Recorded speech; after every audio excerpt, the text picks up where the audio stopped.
Hello, my pumpkin spice flappers. Welcome back. It's time for autumn in real life, which got me thinking, I love these fall vibes and I'd love to bring them into my D&D campaigns. The question is, how do you bring the majesty of a very normal thing into D&D? Here are the highlights of the fall season that I think translate very well into D&D. The first step, of course, is decorating your setup.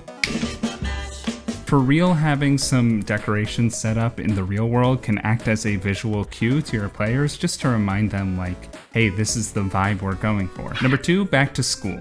Starry-eyed students and school functions bring life to the fall season. Local sports games, dances, carnivals, these things all revolve around school and fall. If your PCs have children, it can be a good way to add some autumn ambiance to your campaign by having them begin the school year and deal with school issues. And don't forget, this also includes universities being back to school as well. Having a university student meet your party as part of an internship or some sort of class group wandering around town is enough to bring your players into that mood. Number 3, harvest. Giant pumpkins, crop festivals, crumbly leaves, and bread. The agriculture of the season is really prominent and special. You see a group of children playing Good Wizard, Bad Wizard as a tree drops apples at their feet. The red and orange leaves kick up as they cast harmless prestidigitations at each other. Bringing the agriculture in is one of the most obvious ways to announce the season, second really only to saying it is autumn. Number 4, spooky. D&D is by nature very spooky, which makes it kind of difficult to use this as a tool for fall vibes. The key to this aspect of the game is that fall spooky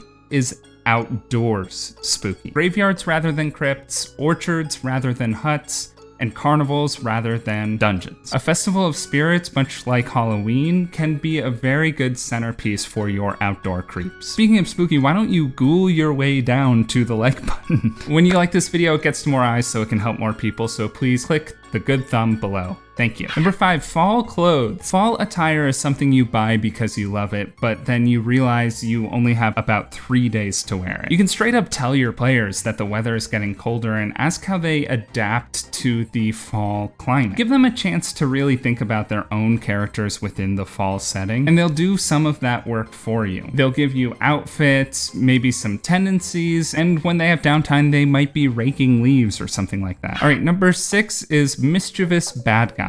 You might be tempted to go full horror or full spooky for a seasonal bad guy, but let me persuade you otherwise. A deep horror is actually almost too D&D to give off the fall vibes in your campaign, and a horror campaign might consume your players too much to actually embrace the seasonal feelings. If you make the villain of your arc less like a Lovecraftian nightmare and more like a Batman villain who's causing mischief about town and it's creating systematic problems, I think that'll go a longer way towards the overall vibe. That way you can have those spooky outdoor encounters as sort of a treat rather than the overall thing. Okay, that's all I've got. Hey, if you have any ideas for bringing fall vibes into a campaign, I'd love to read them down in the comments. Thank you so much for watching, and I'll catch you next time.